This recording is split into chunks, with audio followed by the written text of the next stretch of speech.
From New York City, the makers of Clipper Craft clothes for men and 1,036 leading retail stores from coast to coast present the world's most famous detective, Sherlock Holmes.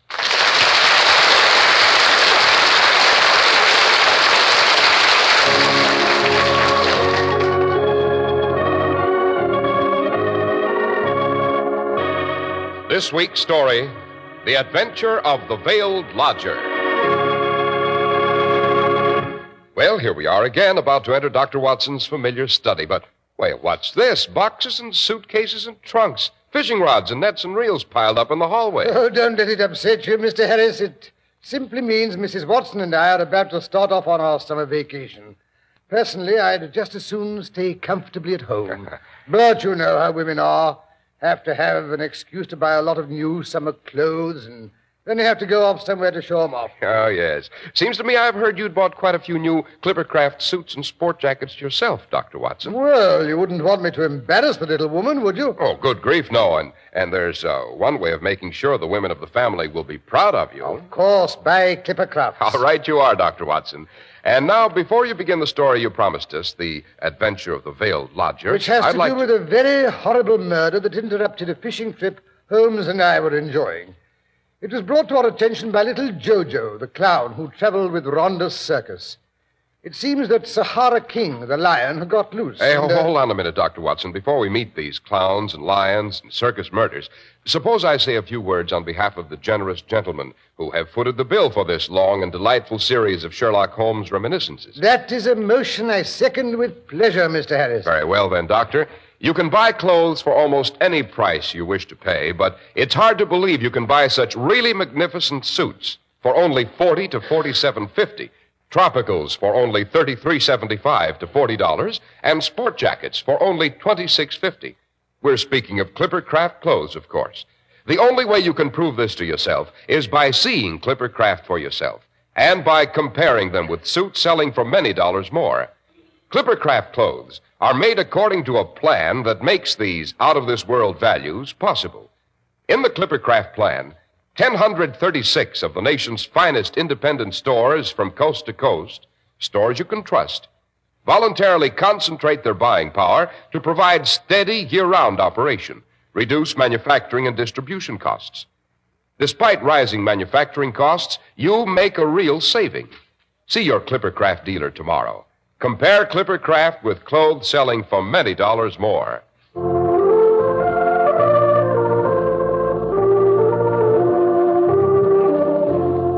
And now, Dr. Watson, back to our final story. Well, Mr. Harris, when I was packing my fishing paraphernalia this morning, it put me in mind of the horrible catastrophe that interrupted a certain trip Holmes and I were indulging in. Fishing was one of the few sports, you know, that Holmes enjoyed. Yes, the last character in that tragic episode died just last winter. The poor lady who lived in a lodging house in total seclusion, going out only at night, and then always heavily veiled. Yes, I have finally decided to tell the case of the double tragedy at Abbas Parva. Abbas Parva. That's a curious name, Doctor. Was it in Italy? No, Mr. Harris. Abbas Parva is a small village in Berkshire. Rhonda's circus had halted there for the night on its way to Wimbledon. They were simply camping and not exhibiting, as the place is so small it wouldn't have paid them to open. Rhonda's circus. I don't believe I've heard of it, Doctor. Was it a big one? No, for those days, yes. Rhonda was at one time a household word in England and on the continent. I don't believe he ever went to the United States. He was the rival of Womwell and of Sanger, perhaps the greatest showman of his day. There is evidence, however, that he took to drink, and that both he and his show were on the downgrade at the time of the great tragedy. Well, it was spring, and the trout season was on. Holmes and I had gone to Berkshire to a place we knew for a bit of fishing. Late one afternoon, we received a message from Rhonda's circus that it was encamped in the neighboring hamlet of Abbas Parva. It seems Jojo wanted to see us. It was a fine evening, so after supper, Holmes suggested we stroll over and have a chat with him. Jojo was an old friend of Sherlock Holmes. Mr. Holmes certainly had a great variety of acquaintances, Doctor. Everything from clowns to cabinet ministers. Yes, quite. And I rather suspect he preferred the clowns. He always said they were more human. where we found Jojo behind the cook tent smoking his evening pipe.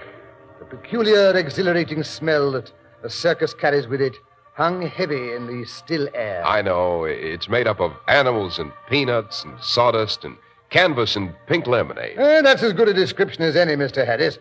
Well, everything looked peaceful enough, but there was an undercurrent of excitement about. Somewhere in the distance, a lion roared.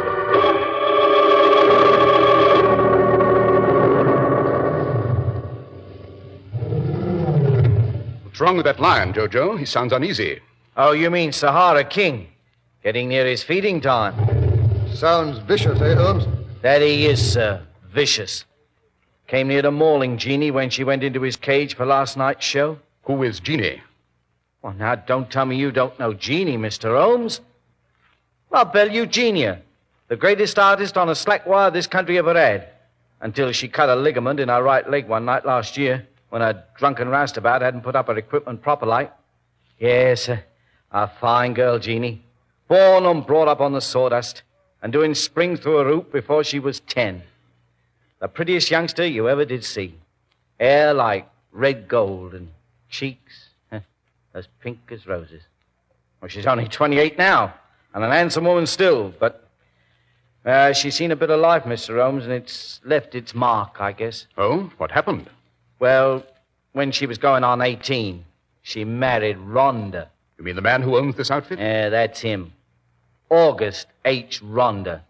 And there ain't a wild animal in any of his cages can touch him for pure downright meanness and cruelty.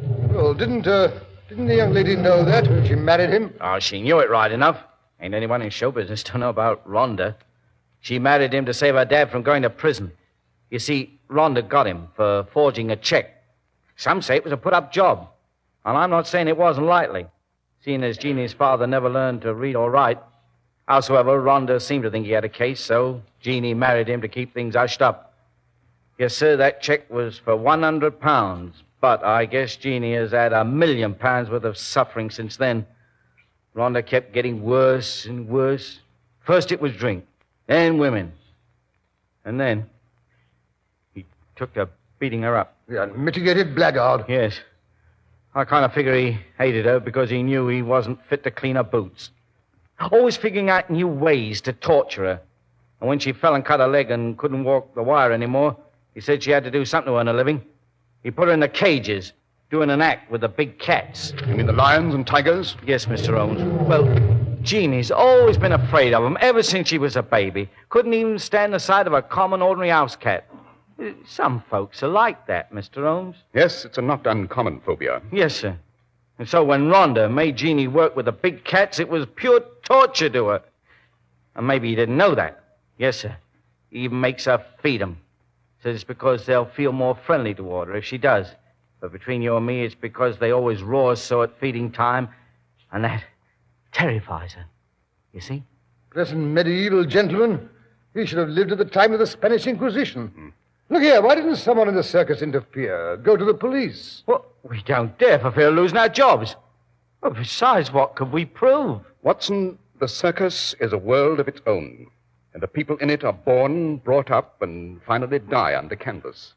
They travel here and there, never making any real contact with outside life. If one of the performers had stepped in to protect Mrs. Rhonda, he'd have lost his job and never been able to get into a circus again in all probability. Yes, sir, that's right. As I said, the circus is a world of its own. It has its own loves and hates, its own laws and standards. And Rhonda is its Tsar, its Caesar, its God. The circus performer, there is no life outside the circus. Take him away from the sawdust and the circus smells, its eternal wanderings, its audiences, its hardships. And he's as lost and out of place as you would be on Mars. Yes, sir. And that's why no one's ever called in the police. First, because we don't dare, and second, because we don't like outsiders poking around our affairs. But you're different, Mr. Holmes. You understand us. Besides, you're not a regular blue nose. Yes, that's what he's always saying, not one of the official police. Yes, sir. And so that's why, Mr. Holmes, I thought maybe you'd kind of take a look around. Maybe you might be in time to prevent something. What do you mean by something, Jojo? Blessed if I know, Mr. Holmes, but Something's going to happen. It ain't going to be pretty. I got a feeling, a kind of warning, and I ain't the only one. The rest of them, they got the wind up, too. We don't know exactly why. Yes, I noticed that everything was unnaturally quiet as I came past the tents tonight. No singing and shouting, none of the usual couples walking around arm in arm. Everyone seems to be under cover. Yeah, that's what they are, sir. Under cover. And listening. Waiting for something to happen.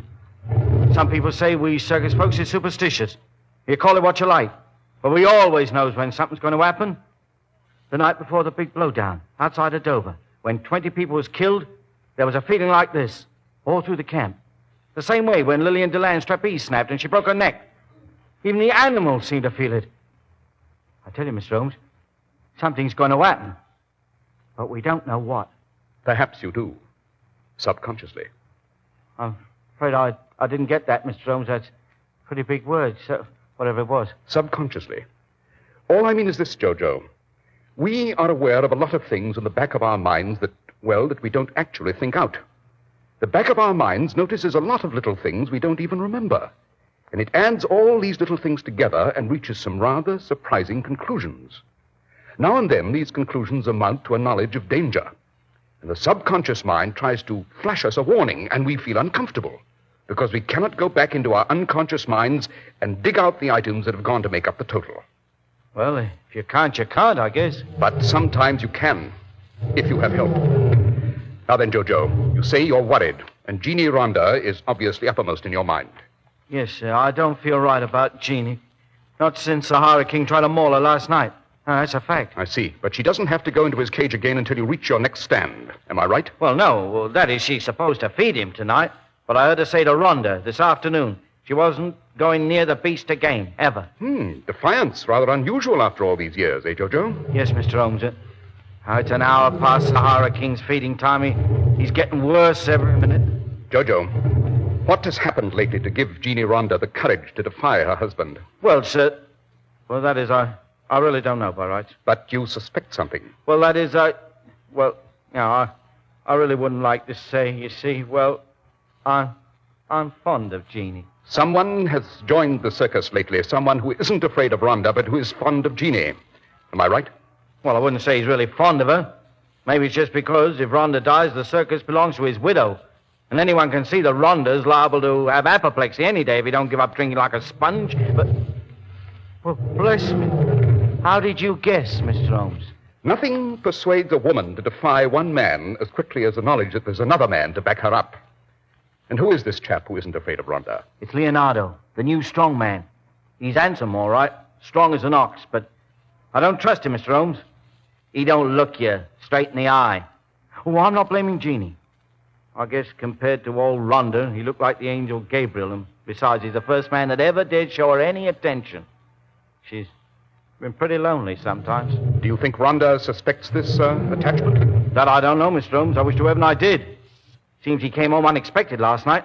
As a rule, he sits drinking in some pub or other until closing time, but last night he came home early, and Jeannie wasn't in their wagon. He liked to tore up the place.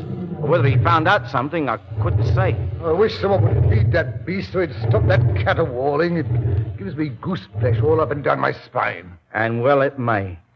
If he ain't fed soon, it won't be safe for anyone to go in his cage. Yes. Come along, Watson. I think the sooner we reach it, the better. Oh, you mean you're going to interview that lion? What do you think it is, Mr. Holmes? What's going to happen? I'm not certain, Jojo. But doesn't it strike you as curious that if Rhonda isn't going to force his wife to feed the beast, he hasn't sent someone else to do it? You think he's just letting her put it off until the beast's in a filthy, dangerous rage? In a killing rage, perhaps. By Jiminy. That'd be just like him. To make her go in there, and not a chance of it. Exactly. And no one could ever prove he meant to kill her. Oh, we must be almost there. That beast sounds unpleasantly close. Just around this tent, sir. Holmes, why are you cocking a revolver? You don't actually think... Listen, someone on the other side of the tent talking. Oh, yes, you will. Think you can defy me, my girl? I'll show you. But I'm afraid. Oh, Augustus, please, just this once. It's them, Rhonda and Jeannie. Open that cage and get in there. I'll flog the skin off your back. I'll show you who's your master. Thought I didn't know you were sneaking out nights. Unlock that cage! Oh, hurry, we must stop her. She can't go in there.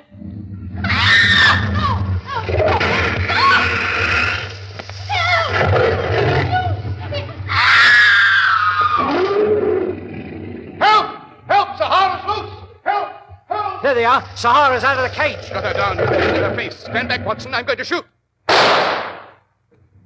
You got him. You got him. Jeannie. Jeannie. Are you hurt? Her face. Oh, it's torn to pieces. She's covered with blood. Oh, Jeannie. Easy Jeannie. there, Jojo. Easy. Watson, is she dying? No, I think we can save her, but she'll be horribly disfigured. And this man over here, I take it this is Rhonda. Yes, Mr. Holmes. Sahara must have got him, too. He's gone, I'm afraid. Back of the skull completely crushed. Good Lord, that animal must have had a paw like a sledgehammer. Look how the claws tore the scalp. I wonder. Well, I must say I don't see anything to wonder about, Holmes. The lion escaped from the cage and went for both of them. Yes, but why not the other man as well? What other man? The one who screamed and ran away. Oh, coward. He could have saved me. Coward. Oh.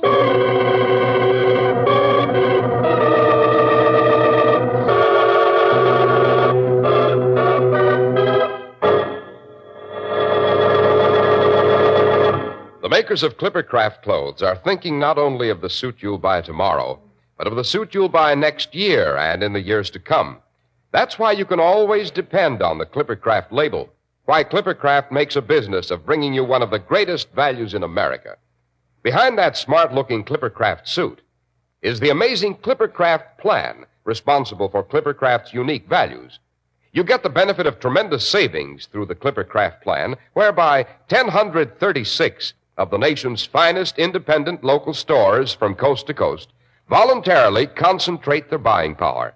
Because of this plan, your fine new Clippercraft suit costs only $40 to $47.50, your tropical only $33.75 to $40, and your sport jacket only $26.50.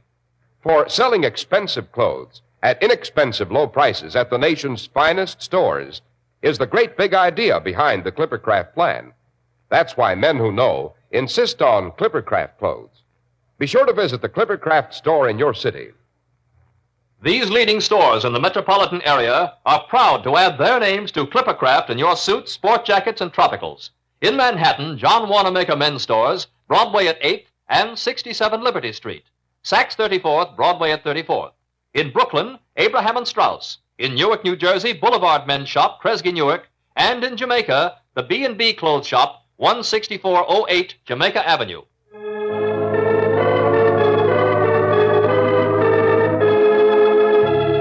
And now back to Sherlock Holmes and Dr. Watson.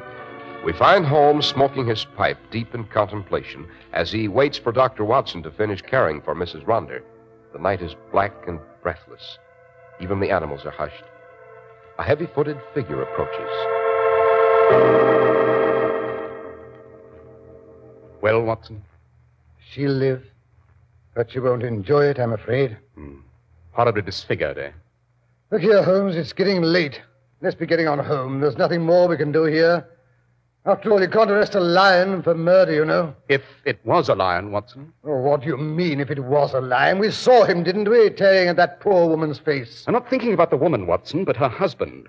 He was lying fully 10 paces from the cage. I doubt if the lion ever got that far. Oh, rubbish, Holmes. You're trying to build bricks without straw. This isn't a case for the police. Perhaps not. It may very well be a case for Sherlock Holmes. Oh, that's conceit, pure and simple. Come along, Holmes. I'm nearly dead for sleep. So you don't think it's a case, Watson? No, I don't. Then would you mind telling me what, to your way of thinking, did happen? Well, it's all rather obvious.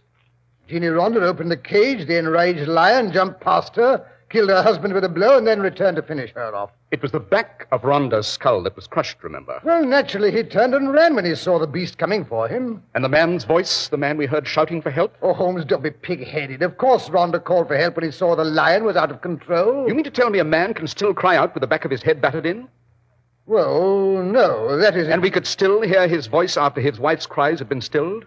Well, of course... Furthermore, Rhonda's body was lying with the head pointing towards the cage, not away from it, as would have been the case if he'd been running away and attacked from the rear. No, Watson, Rhonda was facing the cage when he was struck down. Struck down by the man who called for help but ran away when the lion, infuriated by the smell of human blood, turned on Mrs. Rhonda. Yes, but... That's why she kept saying, coward, he could have saved me. That man could have driven off the lion with a weapon used to kill Rhonda if he hadn't lost his nerve. Yes, but look here, Holmes. Rhonda was killed by the lion. He must have been. The marks of his claws were left on the skull. You saw that yourself. Mr. Holmes. Mr. Holmes. Oh, there you are, Jojo. What does she say? Did she see who killed her husband? She won't talk, Mr. Holmes.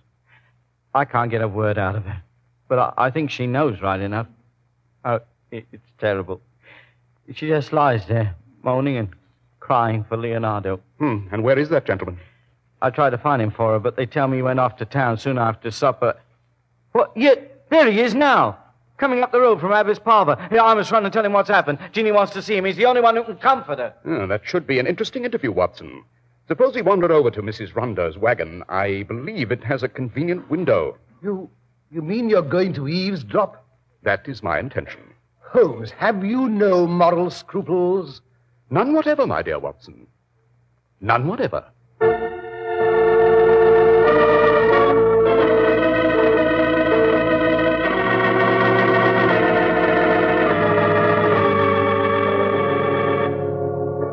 Here, Watson.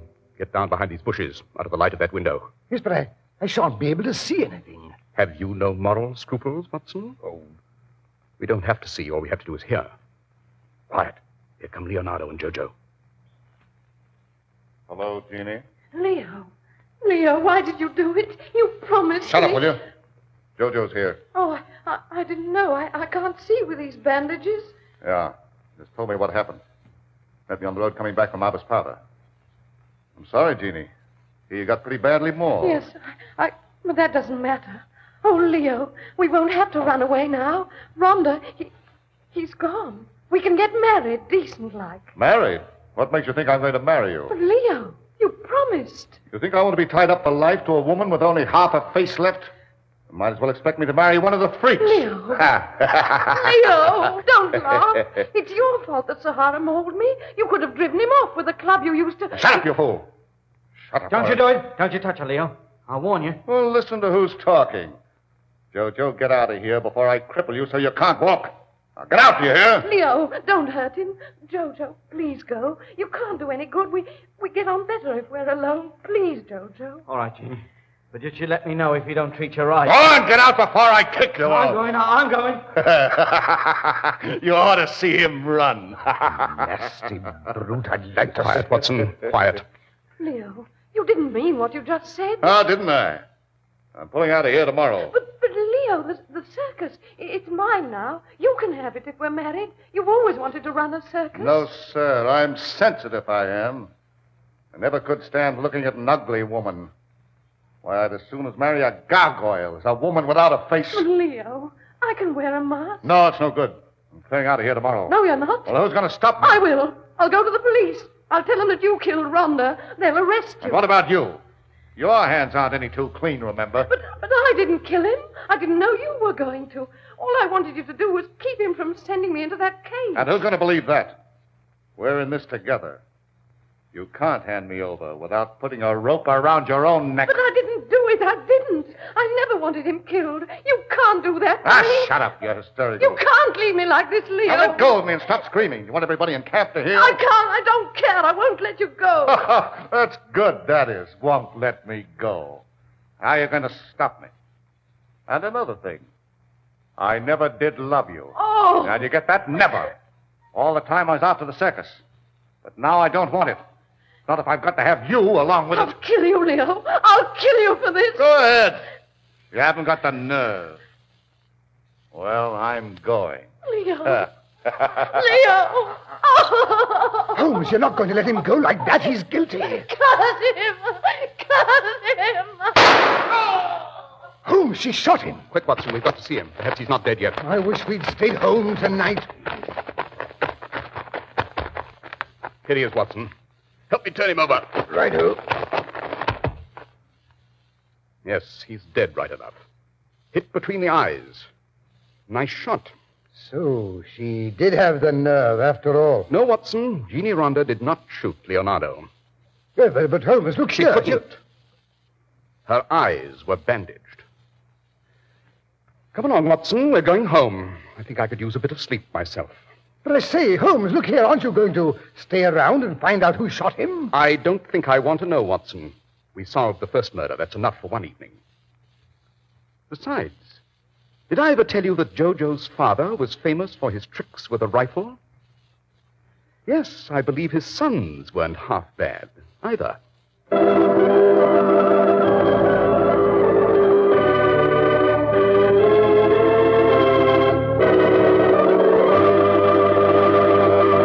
But, Dr. Watson, didn't the police ever discover who killed Leonardo? No, Mr. Harris, they didn't. His body was discovered on the road to Abbas Parva. I dare say some of the circus people suspected the culprit, but circus people are notoriously close-mouthed. Well, Doctor, there's one more point I don't quite understand. How did the marks of the lion's claws happen to be found on Ronder's skull if Leonardo killed him? Well, it was really rather simple, Mr. Harris. Holmes eventually found a club with 5 spikes in it at the bottom of the scum-covered pool in the neighborhood. I don't believe he ever mentioned the fact to anyone, however. Well, that was certainly a very powerful story, Dr. Watson. In fact, Doctor, I'd say it was one of the best stories you've ever told. Thank you, Mr. Harris.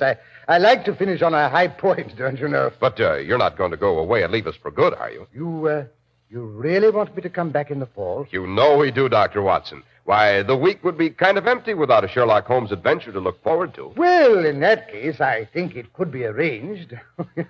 All I wanted was a little coaxing, you know. Well, then consider yourself coaxed, Dr. Watson. Thank you, Mr. Harris.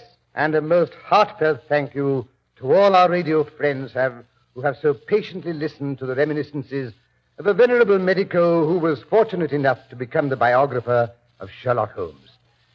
And last, but by no means least, thanks to our generous sponsors who have made these half hours possible. You know, Dr. Watson, I sometimes suspect they are Sherlock Holmes fans, too. I hope so, Mr. Harris. I certainly hope so. And now a pleasant vacation to you and all our friends. The same to you, Dr. Watson, and have fun in your new Clippercraft wardrobe.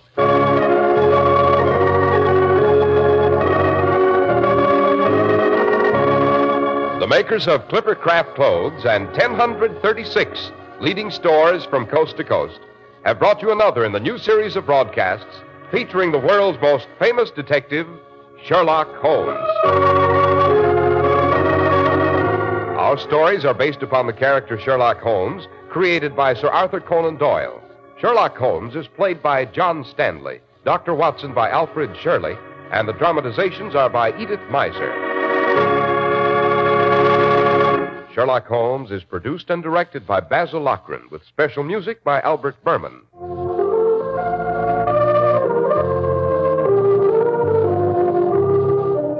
John Stanley, known best to you as Sherlock Holmes, has turned author. Be sure to read his article, Powder Smoke, at 221B Baker Street, in the current issue of Black Mask magazine, now on your newsstand.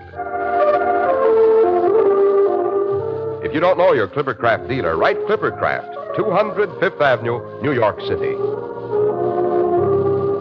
Well, cheerio, Sherlock Holmes, Dr. Watson, and members of the Clippercraft radio audience until the fall. Best wishes for a most pleasant summer from the makers of Clippercraft clothes for men and 1,036 leading stores from coast to coast. Remember, we'll be on the air again next fall, when Clippercraft will again bring you the world's most famous detective, Sherlock Holmes.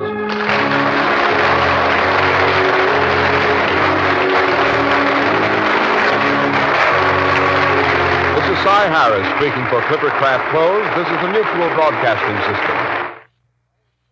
Following station identification, you'll hear Melvin Elliott reporting the latest headline news.